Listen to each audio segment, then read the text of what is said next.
Okay, so obviously I get very angry with the older generation. And as you've seen on camera, my father himself, like I'll come to his defense again because otherwise, I wouldn't be here without him. And we don't get to choose family. That's the thing. Everybody thinks they know what it is to be a father or to be a man. But he too has suffered, right? And they grew up in an age where concussions weren't understood or well known. And he did football in high school, and he was a hockey player for many years.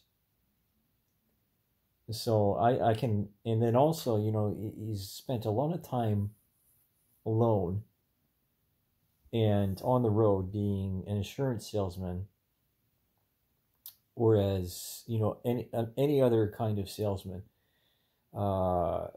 just to put food on the table. So I'm not going to remain angry at someone just because they don't understand the capacity and the depth and the reach of the technology with this history of the propaganda project. And, it being, my very thesis, if I ever were to be considered for a doctorate, because this is my life. I've been subjected, as many people in my generation have lived through this collective trauma like no other generation seen before.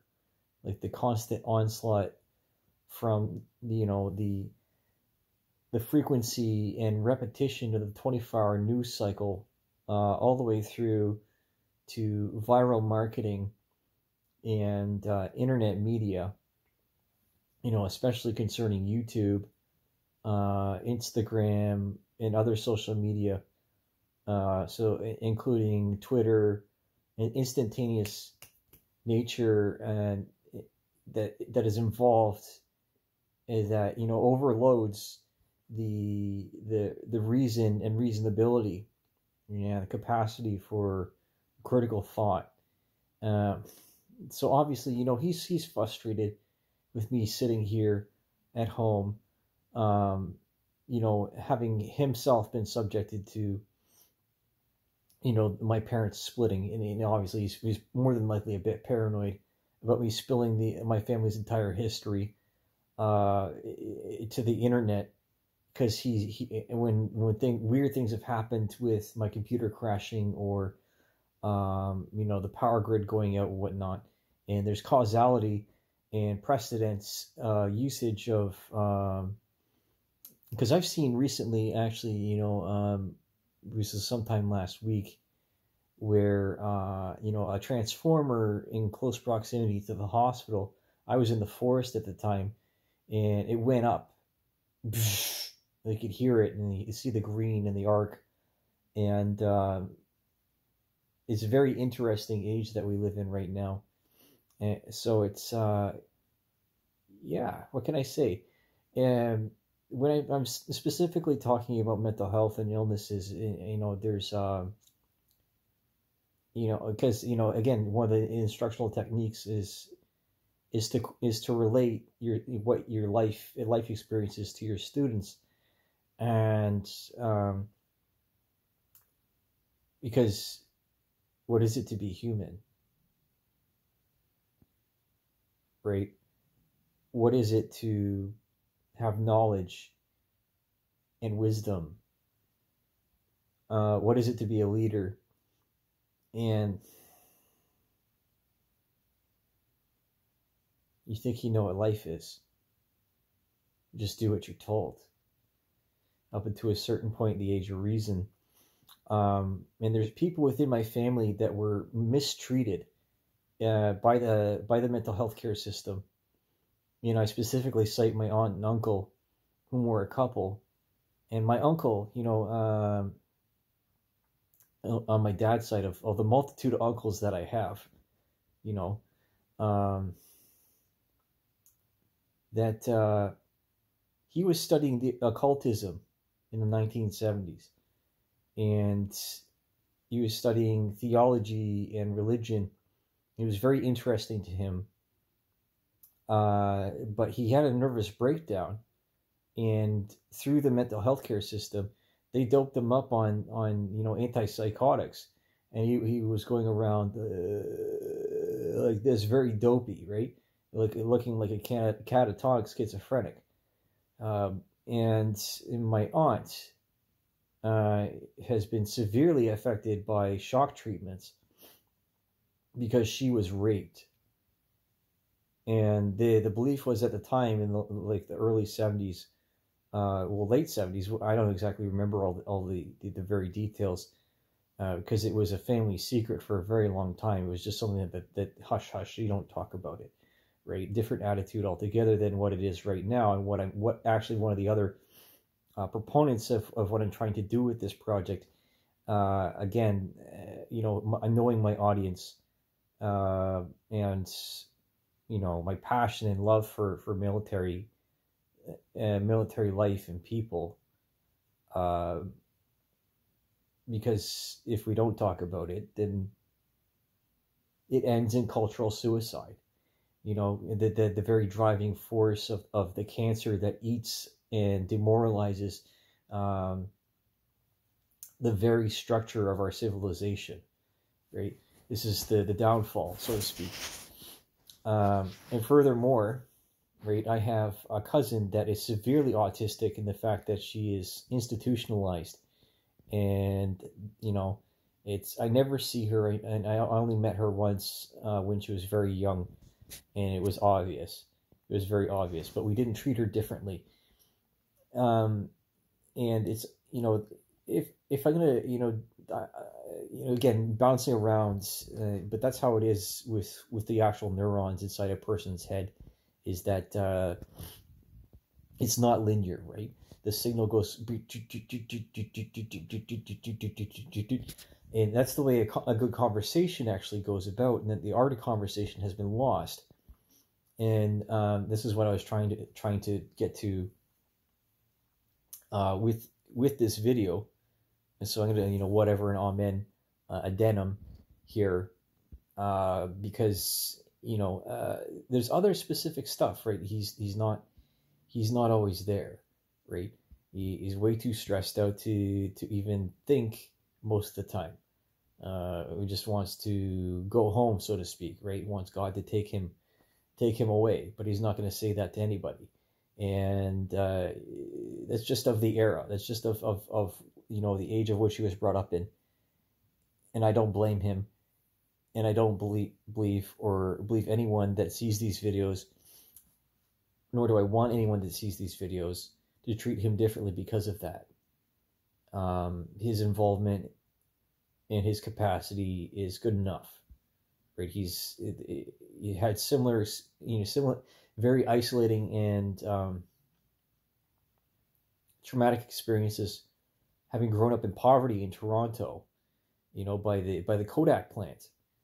To be honest with you, in Mount St. Denis. So there's a lot of history in that area, especially with those homes were basically constructed within the Depression. What more can I say, right?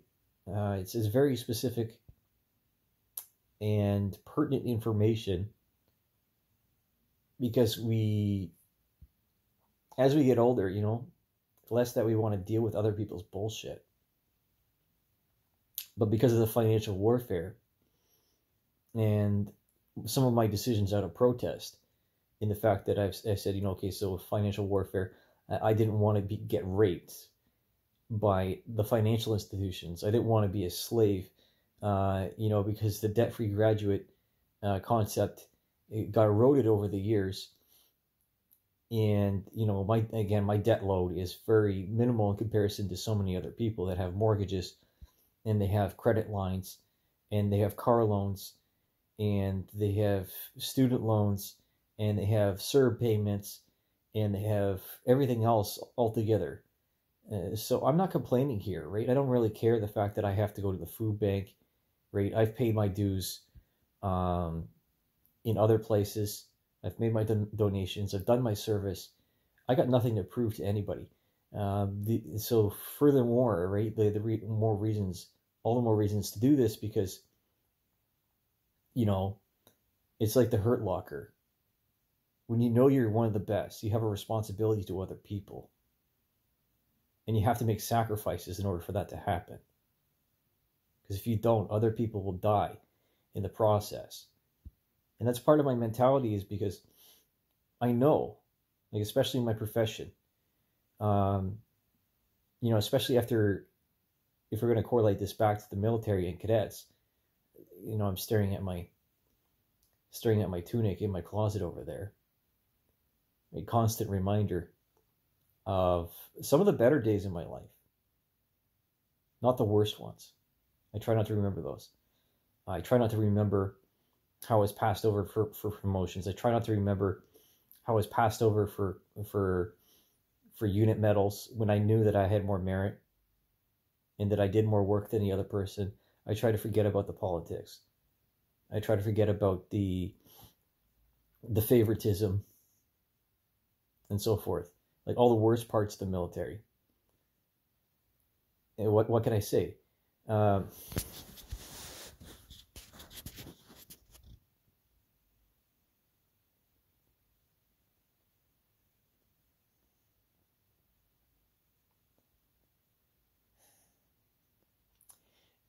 At the time,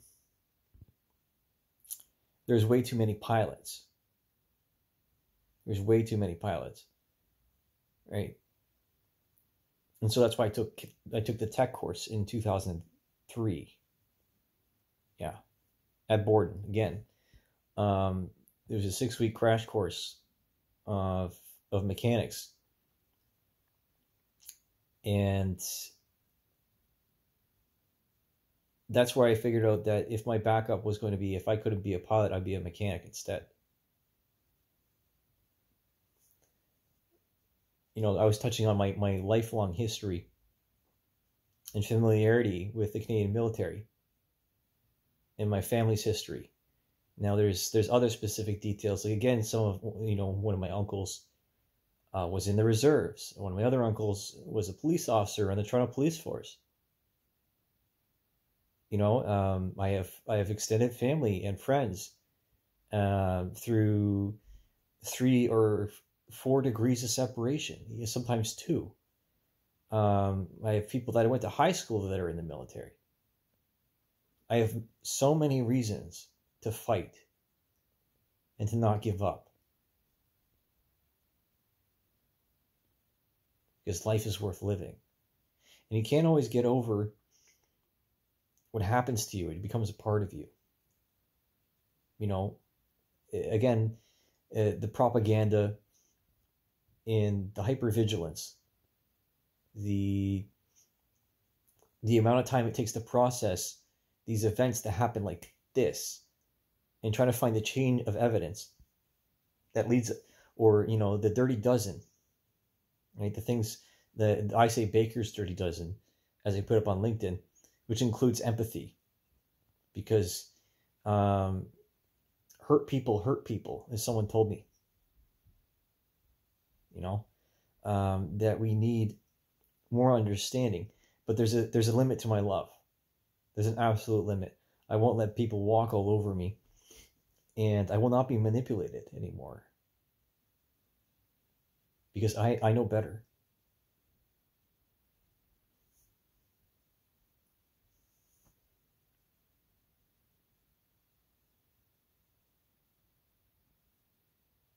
I think about Ronnie McNutt, right? Somebody put that comment on one of my other videos, and he was a veteran, right? He's, if I remember correctly, he did a tour, and he came back, and he had that tragic end.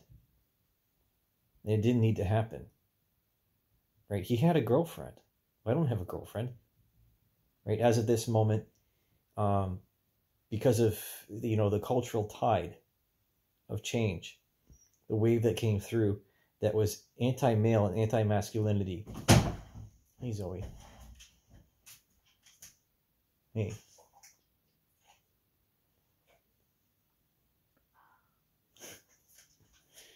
and don't mind the dog, that I just didn't want to get involved. It's unprofessional. 7 years of suffering voluntarily. Hey, how are you?